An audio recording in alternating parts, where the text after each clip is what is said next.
পদকর্তা বলছেন অমৃত কোথায়? দার্শনিকরা বলেছেন অমৃত আছে সমুদ্র মন্থনে, অমৃত পাওয়া গিয়েছিল। এই রসিক দার্শনিক বলছেন আমার মনে হয় সমুদ্রে প্রকৃত অমৃত নাই। কেন নাই? বলেন সমুদ্রে যদি অমৃত থাকতো সমুদ্রের জল ক্ষার প্রদান হতো না, নোনা হতো না। যেখানে অমৃত সে জল ক্ষার প্রদান হবে কেন? দার্শনিক বিচার করছেন অমৃতের স্থান কোথায়। বলেন দেখো অমৃত সুধাকরে আছে। সুধাকর হলো চন্দ্রের আরেকটি নাম। সুধা মানে ওতে অমৃত আছে, স্নিগ্ধ অমৃত। অমৃত দানকারীকে বলে সুধা। কর মানে দান করা, আর সুধা মানে অমৃত।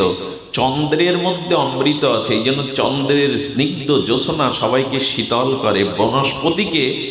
বনস্পতির ঔষধিগুণী প্রবৃদ্ধি করে। চন্দ্রের কিরণের মধ্যে নিয়ে সুধাকর সুধা বর্ষণ করে স্নিগ্ধ প্লাবিত জ্যোৎস্নায় নিহারে। দার্শনিক বলছেন চাঁদে যদি অমৃত থাকতো আমি মেনে নিতে পারছি না। কেন পারছ না? দার্শনিকরা তো আবেগে কিছু মেনে নেয় না, তারা দর্শনের দ্বারা, তত্ত্বের দ্বারা, সিদ্ধান্তের দ্বারা মেনে নেয়। বলে চাঁদে যদি অমৃত থাকবে চাঁদ ক্ষয় হবে কেন? যাতে অমৃত আছে সে বস্তু তো ক্ষয় হয় না। চাঁদে অমৃত আছে এটা আমি মানতে পারছি না। আর কোথায় আছে? বলো পাতালে বাসুকি নাগের মাথায় আছে। উনি হেসে বলছেন সর্পের মাথায় যদি অমৃত থাকতো তাহলে ওই সর্পের দংশনে বিষক্রিয়া হয়ে মানুষ মারা যেত না। যার কাছে অমৃত আছে তার দংশনে বিষক্রিয়া হবে কেন? আর দার্শনিকরা বলেছেন অমৃত কোথায় আছে? বলো সুন্দরী যুবতী স্ত্রীর অধরে, ওষ্ঠে। বলেন এটা একেবারে মানতে পারছি না, কারণ সুন্দরী যুবতীর রত্নের অধরে যদি অমৃত থাকতো তাহলে স্বামীরূপ ব্যক্তিটা জরামরণগ্রস্ত হতো না, কারণ অমৃত পান করলে কেউ মরতো না। দার্শনিককে বলছে তুমি বলে দাও অমৃত কোথায়। বলেন আমি না, গোপী উবাচ, গোপী বলেছেন তব কথা অমৃত। তোমার কথা, তোমার লীলায় একমাত্র অমৃত। অমৃত আর কোথাও নেই, ভাগবতী ও সুধা কথার মধ্যেই অমৃত। তব কথা অমৃত, এটা ভাগবত অমৃত। প্রারম্ভে একটা কথা বলে রাখি, ভাগবত যদি অমৃত হয় তো সেই অমৃত পানের জন্য পাত্রটা কেমন হতে হবে? ক্রাসিনের পাত্র, ময়লা আবর্জনায় ভরা পাত্র। অপরাধ নিবেন না। ভাগবত যদি অমৃত হয় তো যারা আমরা গ্রহণ করতে আসি তাদের পাত্রটাও শ্রদ্ধা বিশ্বাসে ভরা থাকতে হবে, নির্মল থাকতে হবে। তবেই না তাতে পানের যোগ্য হবে, তবে সেটা পানের যোগ্য হবে। উৎকৃষ্ট বলকারক আস্বাদ্য দুগ্ধ পান করার পাত্রটা যদি মলিন হয়, দুর্গন্ধযুক্ত হয়, তাতে দুগ্ধ পান করা যায় না। শুরুতেই বলে রাখি আমাদের এই ভাগবত বাক্যের প্রতি, সাধু সন্ত মহতের বাক্যের প্রতি সুদৃঢ় বিশ্বাস আসতে হবে। আচ্ছা অনেকেই বলেন শাস্ত্রে যা যা লিপিবদ্ধ হয়েছে, ঋষি অনুশাসিত, সব কথা তো মেনে নেওয়া যায় না। এই প্রশ্ন আপনার মধ্যে উঠবে, শাস্ত্রের অমর্যাদার অপরাধ আপনার মধ্যে এসে যাবে। ধ্যান দিন শব্দটার দিকে।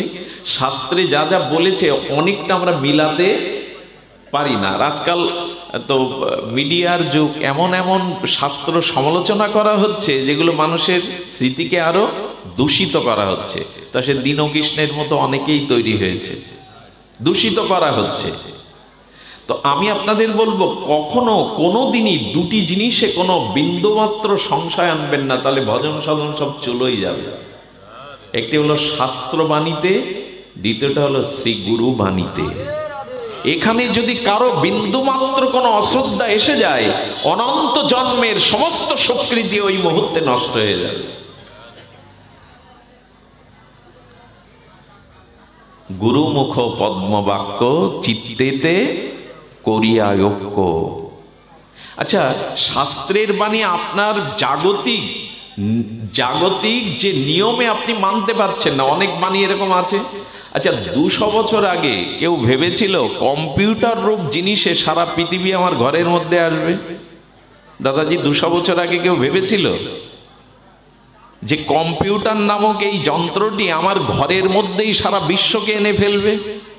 200 বছর আগে কেউ ভাবতে পেরেছিল? আজকে যদি সেটা সম্ভব হয়, তবে শাস্ত্রের অনুশাসিত ঋষির অপরোক্ষ অনুভূতির যে বাণী, এখান থেকে 1000 বছর পরে প্রতিফলিত হলে হবেই হবে, তাতে বিশ্বাস রাখা উচিত। শ্রী গুরু বাক্যে কখনো সন্দেহ আনলে তৎ আশ্রিত শিষ্যের সমস্ত সুকৃতি নষ্ট হয়ে যায়। এই জন্য শাস্ত্র যারা শ্রবণ করেন তাদের উচিত হবে সুদৃঢ় একটা শ্রদ্ধা রাখা। 200 বছর আগের প্রযুক্তি আর বর্তমান প্রযুক্তি এক নয়। মাত্র পৃথিবীর ইতিহাসে 200 বছর কতটুকু? এই জন্য অনুরোধ করব, শাস্ত্র শ্রবণে, শ্রী গুরু বাক্য মহৎ বাণীতে শ্রবণে এই জন্য সাবধানে শুনিবে মহান্ত বচন। যদি মহৎ মুখ নির্গলিত হরি রসামৃত কথা, তত্ত্বকথা শুনতে চাও, তাহলে প্রথমত প্রয়োজন হলো তোমার সাবধান, পাত্রটা সুন্দর করা। সুন্দর মানে এখানে সুন্দর মানে শ্রদ্ধা এবং বিশ্বাসের সহিত ভাগবত শ্রবণ করা। আমরা আজ যে বিষয় একটু আলোচনা ব্রতী হব প্রথম দিবসে, পঞ্চম দিবসে, সেটি আর কিছু নয়। সেই দিবসে আজকে একটু ভাগবত মহিমা, শ্রী গুরুতত্ত্ব মহিমায় আজকের সাক্ষাৎকারের বিষয়বস্তু, আলোচনার বিষয়বস্তু। তার কারণ আমাদের ভাগবত মহিমাকে কোনো বস্তুর তত্ত্বটা না জানলে আমরা সেই বস্তুতে প্রবেশ করতে পারি না। এই জন্য শ্রী গোবিন্দ গীতা শাস্ত্রে বারবার বলেছেন, যো ব্যক্তি তত্ত্বত, যা কিছু জানবে তত্ত্বের দ্বারা জানো। যা কিছু জানবে তত্ত্বের উপরে নির্ণয় করো। দেখুন, তত্ত্ব না জানলে তার উপরে লীলাকে প্রতিষ্ঠা করা যাবে না। ভিত সুন্দর না হলে, ভিত সুদৃঢ় না হলে ওপরে অট্টালিকাকে দাঁড় করানো যাবে না। এই জন্য সিদ্ধান্ত জানিতে চিত্তে না করো অলাস। যখন খুব কঠোর সিদ্ধান্তের কথা বলা হয়, বিশেষত অনেকের ঘুম পায়, কারণ যে বস্তুতে স্বাভাবিকভাবে আমরা বুঝতে পারি না, প্রবেশ করতে পারি না, তাতে আমাদের অনাগ্রহ চলে আসে। এই জন্য ভাগবতে প্রথমে আমাদের প্রয়োজন হলো একটু তত্ত্ব জানা। ভাগবত মহিমায় প্রথম শ্লোকটি, আচ্ছা ভাগবত কি জানাচ্ছে আমাদের? প্রথমে যদি সূত্রে আমরা বলি যে শ্লোকটি পাঠে, সচ্চিদানন্দ রূপায় বিশ্ব উৎপত্তাদি হেতবে তাপত্রায় বিনাশায় শ্রীকৃষ্ণ বয়ং নমঃ। প্রথম শ্লোকে আমরা প্রভুপাদ ইতিপূর্বে বলেছেন, চতুশ্লোকীর প্রথম শব্দটা কি? জন্মদাস্য। এই তো, তাহলে ভাগবতের প্রথম শব্দটি হলো জন্ম দিয়ে। আর 18,000 শ্লোক সম্বন্ধিত ভাগবতের বিশ্রাম বা অন্তিম শ্লোকটা কি? নাম সংকীর্তনং যস্য সর্ব পাপ প্রণশনম প্রণম দুঃখ সমানস্তাং হরিং পরম। একটু মিলিয়ে নিন, প্রথম শ্লোকটা জন্ম শব্দ দিয়ে, আর অন্তিম বা বিশ্রাম শ্লোকটা হলো হরিণ পরম। কি দাঁড়ালো?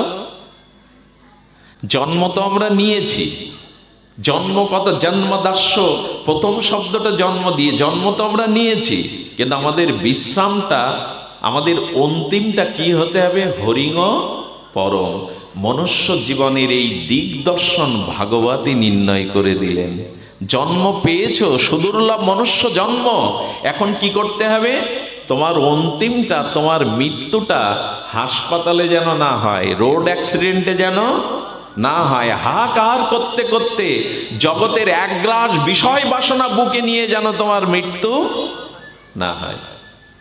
কিছু মানুষ দেখবেন, মৃত্যুর পরে মানুষের মুখের দিকে তাকালে বোঝা যায় একে আবার আসতে হবে কিনা। কারা বোঝে? তত্ত্বজ্ঞ মহাত্মারা বোঝে। দেখবেন কেউ কেউ মারা গেলে বড় বিকট হা হয়ে বিকৃতি মুখ নিয়ে মারা যায়। জ্ঞানীরা বলেন, এই যে বিকট হা হয়ে বিকৃতি রূপ নিয়ে মারা গেল, ওর এখনো পিপাসা যায়নি, জগতে আবার আসতে হবে।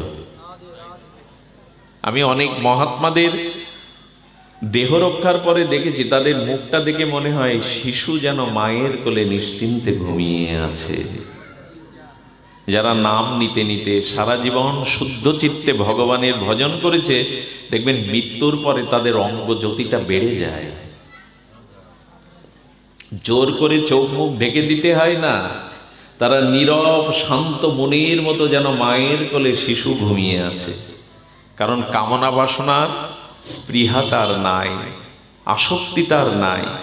এই জন্য বলছেন, রোড অ্যাক্সিডেন্টে, হাসপাতালে, আইসিইউতে মরলে তো প্রিয়জনও পাশে থাকে না। তোমার মৃত্যুটা যেখানেই হোক যেন শ্রীহরির স্মরণের দ্বারাই, পরম হরির চরণ পাদ পদ্মে নিজেকে সমর্পণের দ্বারাই মৃত্যুটা হয়। ভাগবত এই দিগদর্শন দিচ্ছেন, জন্ম থেকে মৃত্যু। জন্ম হয়েছে, মৃত্যু ধ্রুব, তবে সেই মৃত্যুটা যেন শ্রীহরির চরণ পাদ পদ্মে সমর্পিত হয়। কি অপূর্ব শিক্ষা ভাগবতে বলছেন, যেন সেটি হয়। এই যে জীবনের একটি দিগদর্শন, এই দিগদর্শনই আমাদের জানিয়েছেন। আর এটি জানানোর জন্য এখানে প্রথম শ্লোকে বলা হয়েছে, যদি জীবনটা শ্রীহরির চরণ পাদ পদ্মে সমর্পিত চিরদিনের মতো। দেখুন, ঠাকুর হরিদাসের নির্যান একটা শব্দ খুব মার্মিক দিয়েছেন কবিরাজ কৃষ্ণ গোস্বামী। হরিদাসের বিজয় উৎসব যে কইল দর্শন। আচ্ছা, কারো মৃত্যুকে বিজয় উৎসব বলা যায় তো? কারো মৃত্যুকে, প্রিয়জন হারালে, কেউ মৃত্যুবরণ করলে তাকে উৎসব বলা যাবে তো? বিজয় উৎসব বলা যাবে যদি কারো মৃত্যু হয় সেটা বিষাদের, সেটা অভিশাপের। কিন্তু কারো যদি মহামৃত্যু হয়, মহা নির্যান হয়, সেটা আশীর্বাদের, সেটা অভিশাপের নয়। এই জন্য বিশ্বকবি তার অনুভূতিতে তিনি সঞ্চয়িতা একটা পয়াত দিয়েছেন নমস্কার কবিতায়। আহা, একটি নমস্কারে প্রভু, একটি নমস্কারে আমার সমস্ত প্রাণ উড়ে চলুক মহামরণ পারে। মহামরণ আর মরণ এক জিনিস নয়, মৃত্যু এবং মহামৃত্যু এক জিনিস নয়।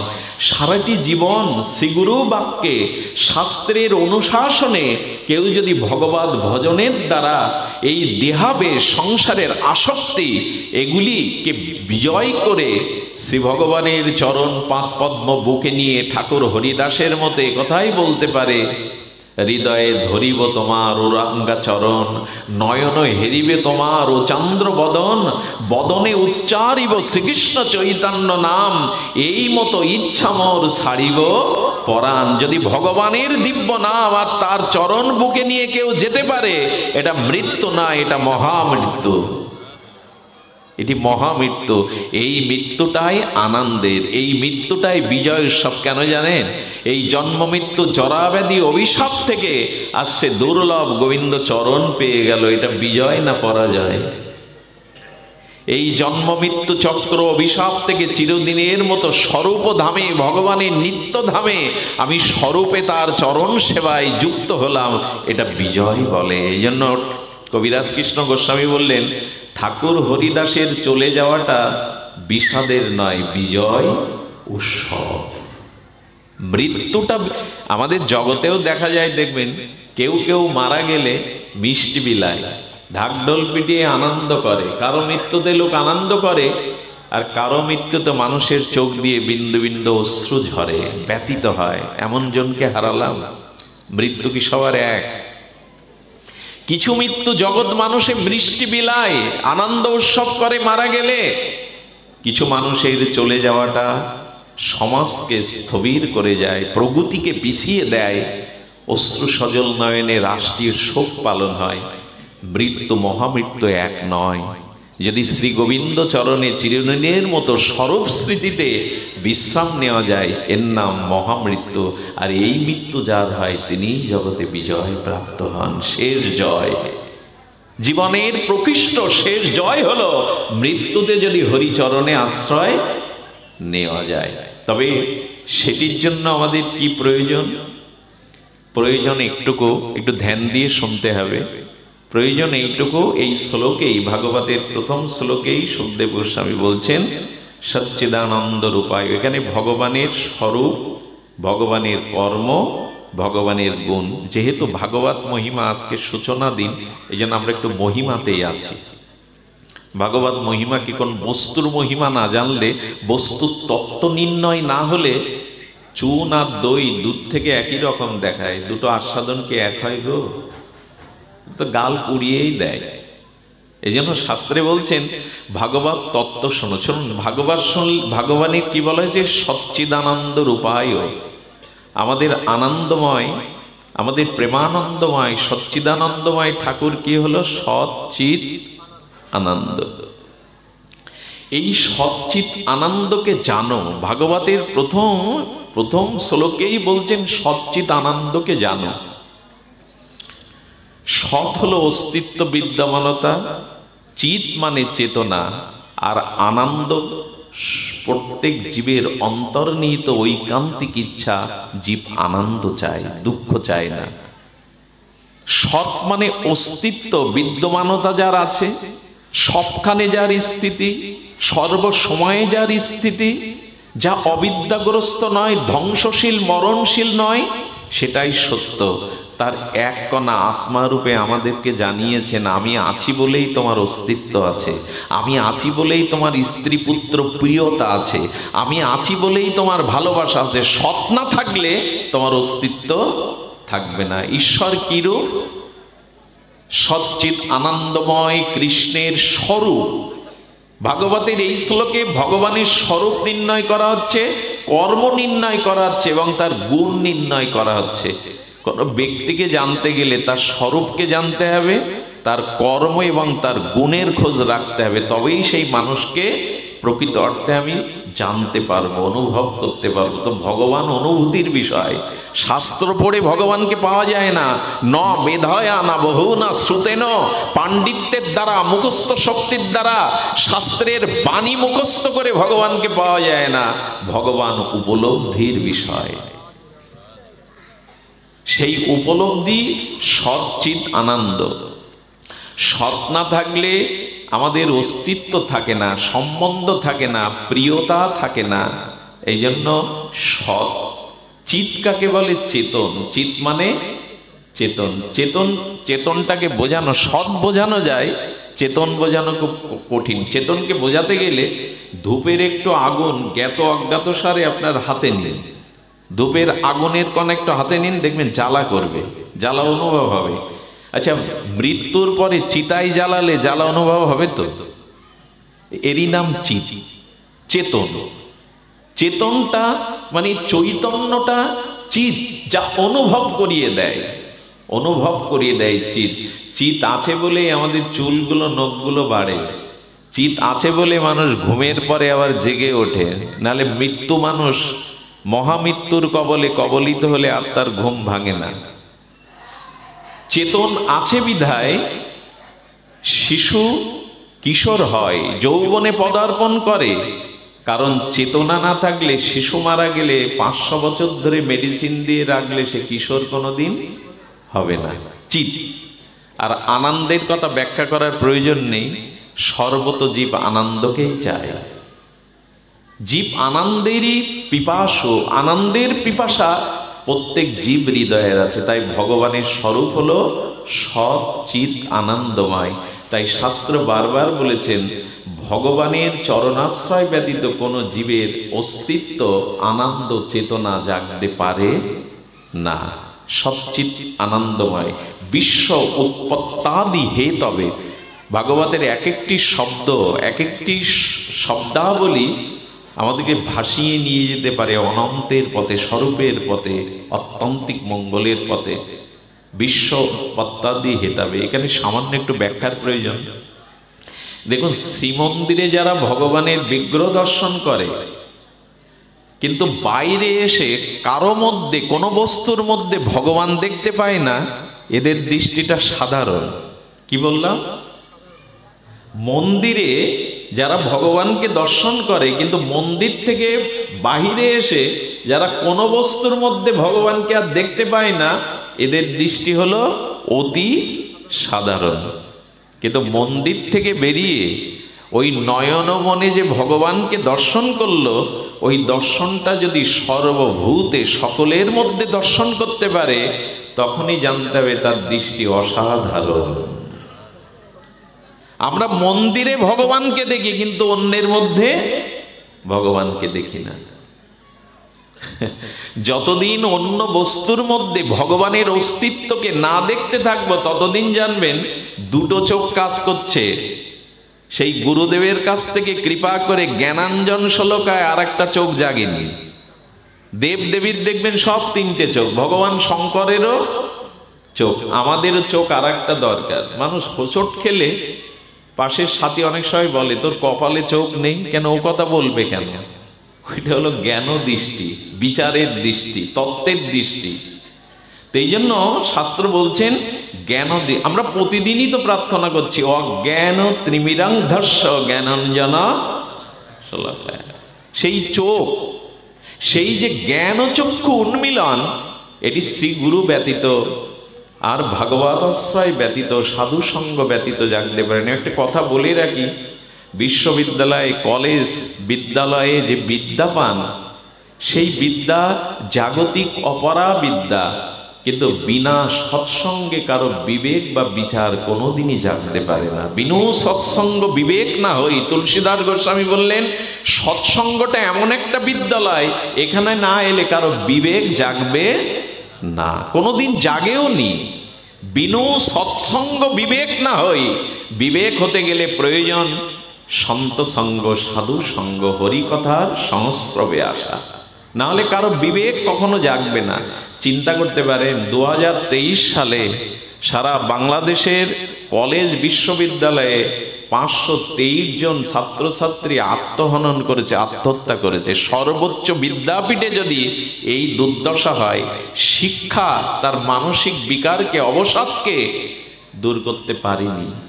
বিবেক একমাত্র জাগ্রত হয় সাধু সঙ্গ, হরি কথায়।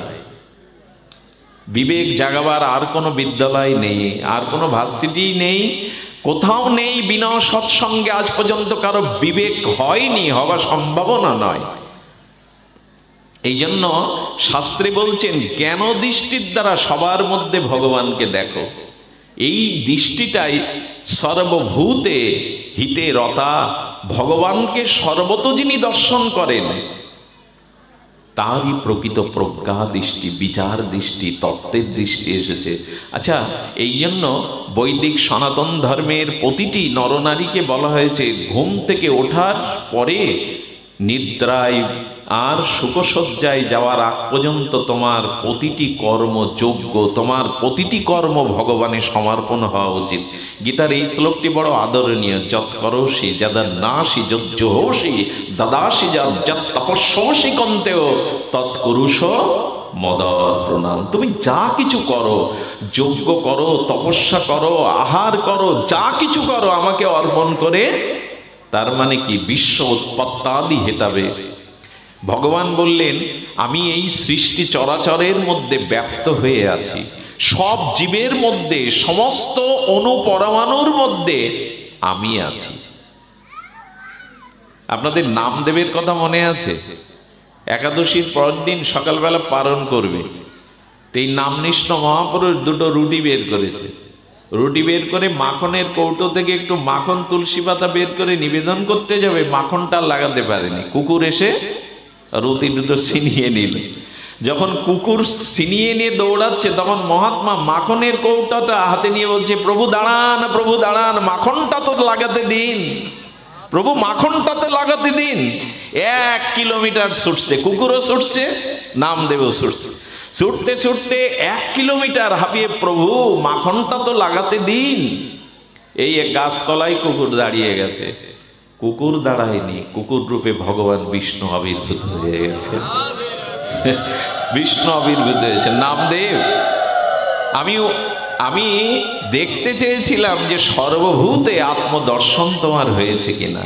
বিশ্ব উৎপত্তাদি হে তবে ভাগবত বললেন সবকিছুর মধ্যে আমাকে দেখো, সব কাজটা আমার যোগ্য মনে করে আমাকে সমর্পণ করো, তাহলে এই জীবনটা হয়ে যাবে তপস্যাময়, সাধনাময়। আমরা শুধু মন্দিরে আর ভাগবতেই ভগবানকে স্মরণ করি, কিন্তু বিশ্বের উৎপত্তি যা কিছু তার মধ্যে সর্বাং খলিদাং ব্রহ্ম।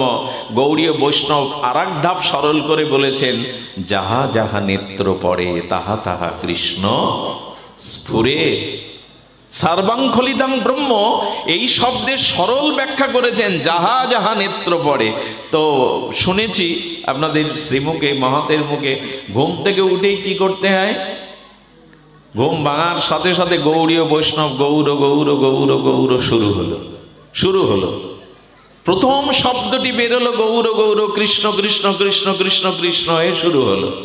এরপরে কি? মাটিতে পা দিতে গিয়ে ভূদেবীকে স্মরণ করা হলো। ধরিত্রী মাকে প্রণাম করে মাটিতে পা দিলেন। স্নান করতে গিয়ে সেই গঙ্গে এসে যমুনাশ্চৈব গোদাবরী সন্ধ্যাকালে ভবন্তু, গয়া গঙ্গার নাম নিলেন। এরপরে একটু প্রসাদ পেতে চান তো ভগবানকে দিয়ে পেতে হবে, সেটা তো বলাই আছে, যা কিছু আহার করো আমাকে অর্পণ করো। কোন কাজ নাই বলুন তো যে ভগবানকে স্মরণ না করে করা উচিত? এই অভ্যাসগুলো না, দেখবেন বেদ আমরা সবাই পড়তে পারবো না, ভাগবত প্রবক্তা সবাই হতে পারবো না, সংকীর্তন রসে আমরা সবাইকে আনন্দ দিতে পারবো না, ধামগুলো পরিক্রমা অনেকের পক্ষে সম্ভব নয়, কিন্তু এই কাজগুলি অর্থাৎ সর্বভূতের মধ্যে ঈশ্বর উপলব্ধি করে ব্যবহারিক ক্ষেত্রে আমরা সর্বদা ঈশ্বরের স্মরণ করতে পারি।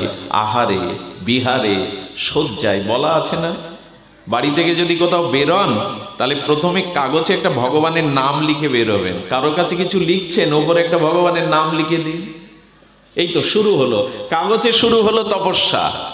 হলো কি না? গৌড়ীয় বৈষ্ণব দেখবেন লিখতে গেলে শ্রী গোবিন্দায়, গোবিন্দের নামটা নিয়ে রাধারানীর জয়তু, শ্রী গৌরাঙ্গ জয়তু, ভগবানের নাম লিখতে গেলেন। শয়নে তো ভগবানকে স্মরণ করতে হবে।